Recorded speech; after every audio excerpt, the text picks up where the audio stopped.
जय माता दी प्यारे साथियों, आप सभी का स्वागत है आपके अपने YouTube channel diary of infinity पर। तो साथियों, आपके लिए प्रार्थना है कि आप बहुत खुश होंगे, प्रसन्न होंगे, जीवन में बहुत सारी पीस, पावर, नॉलेज, पॉजिटिविटी को आकर्षित कर रहे होंगे और यही आपके लिए प्रार्थना है और खूब सारी खुशियों को आप आकर्षित कर रहे होंगे। तो साथियों, आज हम बात करेंगे 27 नवंबर 2024 की डायरी को लेकर। तो साथियों, इसमें मैंने लिखा है कि धन्यवाद माँ, मुझे प्रेम की सही समझ देने के लिए, मुझे अनासक्त रखने के लिए। फॉल इन लव तो दुनिया कहती है, बट हमें राइस इन लव का उदाहरण बनाने के लिए। तो साथियों, ये मैंने लिखा है और इसके अलावा हम बात करेंगे कुछ पहलू पर। थोड़ा सा मैं आज उदास भी हूँ, वो मैं बताऊंगा क्यों हूँ। और दूसरा मैं बात करूँगा थोड़ा सा कि अब मेरी जो ट्रेनिंग है वो थोड़ी टफ़ हो गई है और थोड़ा सा जो है और ज़्यादा इंटेंस हो गई है, क्योंकि जो पर्सनल ट्रेनर है वो अब मुझे बहुत अच्छे से गाइड करते हैं सही तरीके से, तो थोड़ा अब वो हैवी हो गया है। ठीक है, तो उस पर भी थोड़ा बात करेंगे। इसके अलावा मैं थोड़ा बात करूँगा 3-4 बिजनेस की बुक्स पर जो मैंने कवर करी है, उनकी बुक समरी कल। तो इम्पॉर्टेंट बात करेंगे कुछ बिजनेस पर भी। तो साथियों, अब हम शुरू करते हैं। तो सबसे पहले बात है कि उदास वाली क्या बात है। तो साथियों, उदास वाली बात ये है कि जैसे कि हमारे एक साथी हैं, तो उनके बारे में पता चला कि काफ़ी लंबा उनका एक था रिश्ता प्यार का, लेकिन उन्होंने फिर कहीं और उनकी शादी हुई। तो थोड़ा सा ये सोचकर दुख होता है कि कई बार जो बहुत लंबे रिश्ते होते हैं फिर उसके बाद कहाँ पर आप मतलब शिफ्ट हो जाते हैं, कई बार मतलब कैसी स्थितियाँ बन जाती है जीवन में। तो थोड़ा इसको सोचकर मैं थोड़ा ऐसे ही उदास था। तो इसलिए मैं एक चीज़ कहूँगा कि साथियों कि सिर्फ कुछ लेने का नाम प्रेम नहीं है, कि कुछ लेने का नाम नहीं है प्रेम, अपने प्रियतम को खुशियाँ देने का नाम है। सिर्फ उसके साथ खुश होने का नाम नहीं है प्रेम, बल्कि उसके गम लेने का नाम है प्रेम। तो साथियों, जब आप इसका एक सूत्र हमेशा ध्यान रखना, मैंने जो ये लाइन लिखी कि धन्यवाद माँ, मुझे अनासक्त रखने के लिए और प्रेम की सही समझ के लिए। तो साथियों, वो बात आप जीवन में याद रखना कि जब भी आपको किसी से प्रेम हो, चाहे आप लड़का हो चाहे लड़की हो, हमेशा ध्यान रखें सच्चा प्रेमी जो होता है ना, वो एक राजा या रानी की तरह होता है। ठीक है, उसके पास ऐसा समझ लीजिए कि ब्रह्मांड की तरफ से, क्योंकि ईश्वर को ही हम प्रेम का दूसरा रूप समझते हैं, मतलब प्रेम ही ईश्वर है। ठीक है, तो जब ईश्वर के भीतर प्यार भरा हुआ है और जब वो शक्ति आपके अंदर प्रकट होती है ना किसी भी माध्यम से, तो आपका उद्देश्य किसी को पाना नहीं होना चाहिए। आपका उद्देश्य हमेशा होना चाहिए सामने वाले को खुशी देना, और वो खुशी ज़रूरी नहीं है आपके माध्यम से ही मिले। तो आपका ये एटीट्यूड होना चाहिए कि ईश्वर उसे हमेशा खुश रखे, उसे हमेशा प्रसन्न रखे, चाहे वो कहीं भी रखे, आपके साथ रखे या किसी और के साथ रखे, वो प्रभु की इच्छा है, लेकिन वो ईश्वर की शरण में रहें और वो हमेशा उन्हें खुश रखे। बस ये भाव हमेशा होना चाहिए कि यानी कि त्याग, समर्पण, सेक्रीफाइस, बलिदान, ये जो भावना है ना, यही प्रेम का जो सार होता है। इसकी गहराई में जो बुनियादी तत्व होते हैं प्रेम के भीतर, वो ये होते हैं: कर्तव्य पालन, समर्पण, त्याग की भावना, ठीक है, सामने वाले की खुशी को चाहना। तो इन सूत्रों को फॉलो कीजिए। तो इसमें क्या होगा कि यदि वो व्यक्ति आपको मिल जाता है तो ये समझना कि ईश्वर की तरफ से दिया हुआ एक सरप्राइज़ है, बहुत अच्छी बात है, वो बहुत खुशी होगी। बट जब आप इसी एटीट्यूड से जब जिएंगे ना, तो आप वास्तव में सच्चे प्रेम को फॉलो भी करेंगे। आप कभी भी डाउन नहीं होंगे, डीमोटिवेट नहीं होंगे और कभी भी आपके लाइफ में बैरियर नहीं आएंगे। और आप हमेशा ये समझ कर चलेंगे कि हाँ, प्रेम तो यही होता है, ठीक है, कि जिसमें सामने वाले की खुशी महत्वपूर्ण होती है। तो जब इस भाव से रहेंगे और यदि कभी ऐसा होता भी है कि वो व्यक्ति आपसे बिछड़ जाता है, तो भी आप हमेशा उसकी खुशी के लिए प्रार्थना करते हुए जिएंगे और आप अपने जीवन को महान उद्देश्यों की तरफ मोड़ लेंगे। तो साथियों, हमेशा अपना दृष्टिकोण ऊंचा रखें, क्योंकि प्रेम हमेशा उठाता है, गिराता नहीं है। लेकिन यदि आपको आसक्ति है, आपको अटैचमेंट है, तो वो आपको गिराएगा, वो आपको कमज़ोर करेगा। इसलिए ऐसा अटैचमेंट कहीं भी हो तो आज उस पर विचार कीजिए, चिंतन कीजिए, मनन कीजिए, मंथन कीजिए और अपने प्रेम को ईश्वर से कनेक्ट कीजिए और अपने जो संसार में जिससे भी आपको प्रेम है उसे अपने ईश्वर को सौंप दीजिए और अपनी तरफ से रिलैक्स रहिए, सामने वाले की फ्रीडम का सम्मान कीजिए। और बस यदि होगा आपके लिए तो ईश्वर अवश्य आपके लिए उससे मिलाएंगे, और यदि नहीं है तो कोई बात नहीं, आपके दिल में जो प्रेम है आप उस शुद्ध भावना से संसार में खूब सेवा कीजिए। तो आप ऐसा कर सकते हैं, ऐसा मुझे लगता है। तो साथियों, अब हम दूसरी बात करेंगे थोड़ा पर्सनल ट्रेनर को लेकर। तो साथियों, अब जो मेरी जो यात्रा है 64 किलो से 100 किलो वाली, विदाउट स्टेरॉइड और एक अच्छा जो घर का खाना होता है बढ़िया, तो उस तरीके से तो वो शुरू हो गई है और उसमें मेरा वेट जो है अब 2-3 किलो अच्छे से बढ़ गया है। और सही दिशा में चलने के लिए, सही गाइडेंस के लिए मुझे पर्सनल ट्रेनर भी अब मैंने रख लिया है माता के आशीर्वाद से। तो वो मुझे अब सही तरीके से एक्सरसाइज बताते हैं।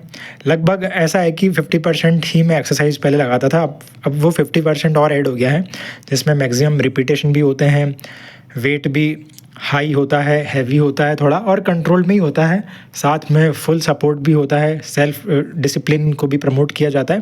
तो एक कोच, एक गाइड, एक ट्रेनर, एक टीचर, एक ट्यूटर आपको बहुत कुछ सिखाता है यदि वो सच में आपका समर्थक है, तो ऐसा अब मुझे महसूस होता है।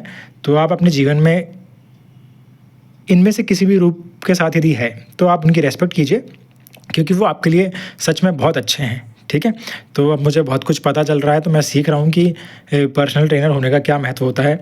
एक्सरसाइज की सही पोजीशन सीख रहा हूँ, ठीक है, और जो एक कमिटमेंट जुड़ जाता है किसी ट्रेनर का या किसी गुरु का या किसी साथी का कि भाई आपको उस लक्ष्य तक पहुंचाना ही है, तो उस जुनून को भी मैं महसूस कर रहा हूं। तो साथ ही एक बहुत ही विशेष अनुभव होता है, तो मैं आपके साथ साझा कर रहा हूं। तो आप जब भी जीवन में किसी व्यक्ति से जुड़े जो आपकी जिम्मेदारी लेता हो कि वो आपको अपने लक्ष्य तक पहुँचाएगा, ठीक है, या फिर उसमें फुल सपोर्ट करेगा, तो उसकी हमेशा रेस्पेक्ट करिए।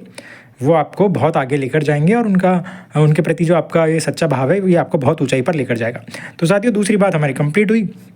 तीसरी बात हम जो बात करेंगे वो कुछ बिज़नेस को लेकर बात करेंगे थोड़ा सा।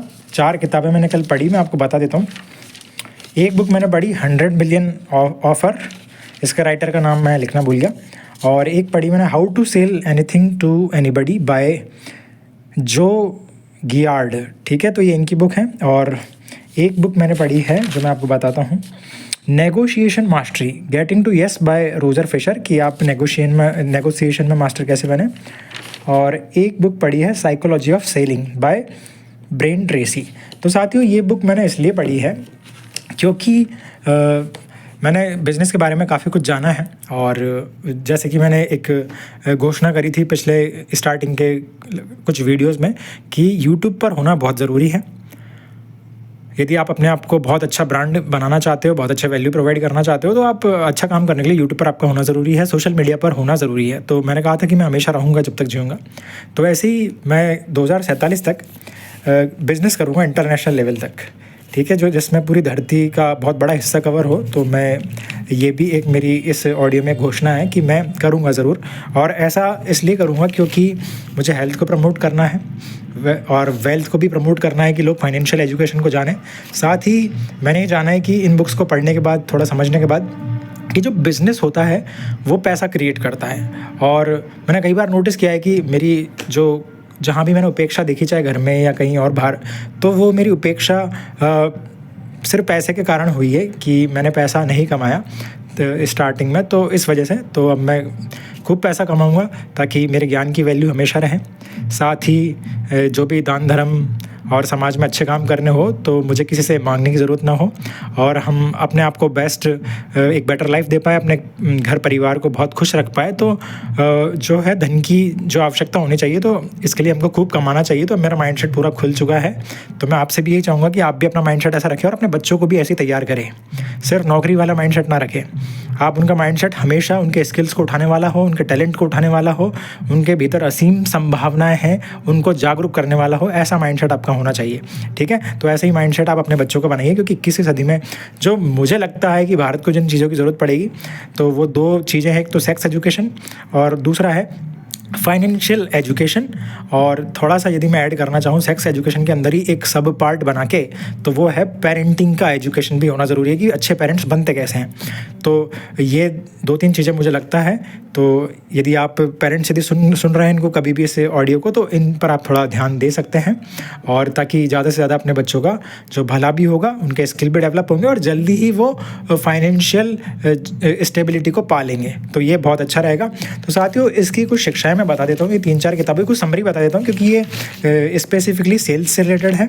और क्योंकि इस धरती पर जो भी बहुत बड़े बड़े अमीर लोग हैं वो कुछ ना कुछ बेच रहे हैं और बहुत सारे लोगों को बेच रहे हैं, तो इस कारण वो बहुत अमीर होते हैं। आप अपने घर में देखिए, आपके हाथ में यदि अभी मोबाइल है तो वो भी किसी ने बेचा है इसलिए आपने लिया है। आपके घर में पंखा है, आपके घर में कुछ दीवार है, दीवार पर पेंट है, आपके पास कंबल है, आपके पास कोई कॉपी है, आपके पास पेन है, पेंसिल है, कुछ भी है तो किसी ने बेचा है तो आप तक पहुंचा है। तो सेल्स एक बहुत शानदार कला है, तो मैं सीख रहा हूँ इसको, तो इसलिए मैं बता रहा हूँ हल्का सा। तो देखिए, how to sell anything to anybody by Joe Girard audio book. इसमें मेरे को 1-2 बात अच्छी लगी जो मैं आपको बता रहा हूँ, जो आपकी लाइफ में काम आएगी। एक बात तो ये कि आप हमेशा सामने वाले व्यक्ति को स्पेशल फील कराएं क्योंकि वो स्पेशल है। और दूसरी बात ये है कि आप हमेशा उसकी वैल्यू करें और कभी भी उसके ट्रस्ट के साथ ना खेलें। यदि आपको लगता है कि आप कुछ मुनाफा कमाने के लिए, कुछ पैसा कमाने के लिए आप थोड़ी सी चालाकी दिखाओ और उसको उल्लू समझो या उसको मूर्ख बनाओ, तो आज नहीं तो कल आपकी पोल पक्का खुलेगी। और फिर उसके बाद इसमें एक चीज़ बताई गई कि एक व्यक्ति अपनी शादी में कितने लोगों को बुलाता है, एक व्यक्ति उसके घर में डेथ होती है तो कितने लोगों को बुलाता है। तो एवरेज यहाँ पर निकला है 250, यानी कि एक व्यक्ति लगभग 250 लोगों के संपर्क में रहता है। यदि आपने अपनी इमेज बिगाड़ी किसी भी चालाकी से, तो वो उन 250 लोगों से कभी ना कभी टच में आएगा और आपके बारे में नेगेटिव जानकारी फैलाएगा और कहीं ना कहीं आपको लॉस होगा बिजनेस में, वो 250 लोग आपसे जुड़ेंगे ही नहीं।